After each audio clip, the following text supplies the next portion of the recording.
foi embora e não voltou.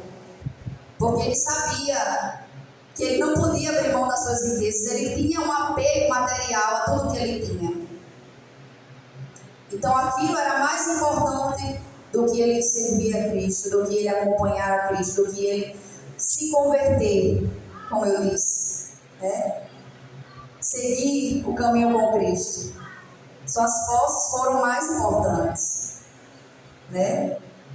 Glória a Deus. Então a gente se arrepender, se converter, significa mudar até o nosso pensamento, a gente voltar-se para Deus. E assim como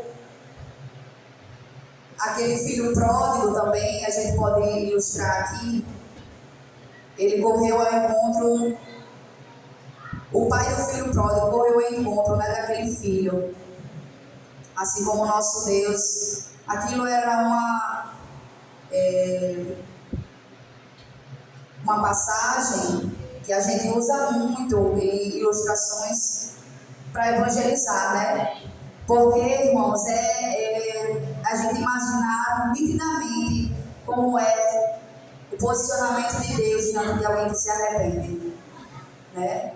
Como aquele pai, ele esperava ansiosamente por aquele filho que tinha decidido sair de casa, né? E quando ele voltou, tendo gastado tudo que o pai tinha dado, a sua parte da herança, todo sujo, com fome, com várias necessidades, que assim quando a gente se afasta do caminho do Senhor, quando a gente retorna, com muitas necessidades na nossa alma, né?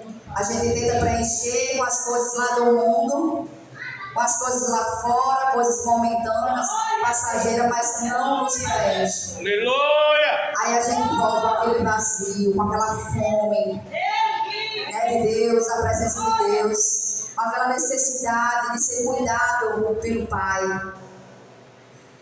E aquele filho, quando ele voltou, ele encontrou o seu pai na porta, de braços abertos. E o pai lhe deu veste, lhe deu anel, preparou uma festa, né? E assim é com todo aquele que se arrepende ao nosso Pai. Vemos também aqui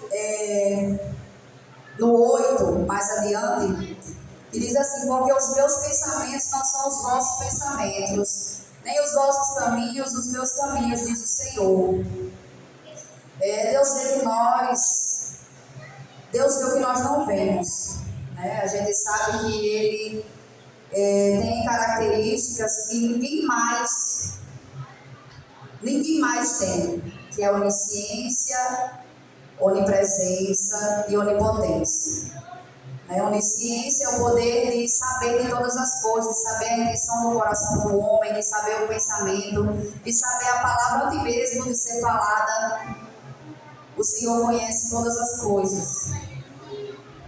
O Senhor também tem uma característica divina chamada onipresença, que é o poder de estar em todos os lugares. Quando seu servo disse: para onde irei eu, se nos mais altos montes o Senhor está, se na mais profundeza do abismo o Senhor também está, se eu me esconder, o Senhor também está lá.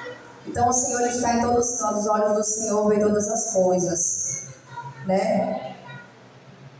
E onipotência, que Ele tem poder sobre tudo.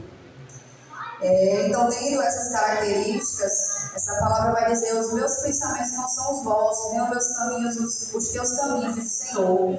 E muitas vezes a gente não entende a forma que o Senhor trabalha na nossa vida.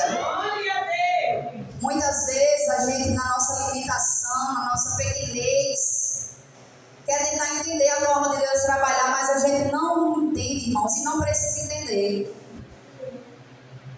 Porque o Senhor, Ele tem o poder, Ele tem o controle, Ele sabe de todas as coisas, sabe de coisas que a gente não sabe. Glória a Deus! Os caminhos deles são mais altos, os pensamentos mais altos. Quando você está pensando aqui, ele está pensando 10 anos depois, 20 anos depois, 5 anos depois, daqui a uma semana. O Senhor, Ele sabe de tudo. Ele tem controle sobre o tempo, Ele tem controle sobre os planetas, Ele tem controle sobre cada vida, cada ser humano que existe sobre a terra. O Senhor, Ele tem domínio sobre todas as coisas, Ele tem o poder até de chamar a estrela pelo nome.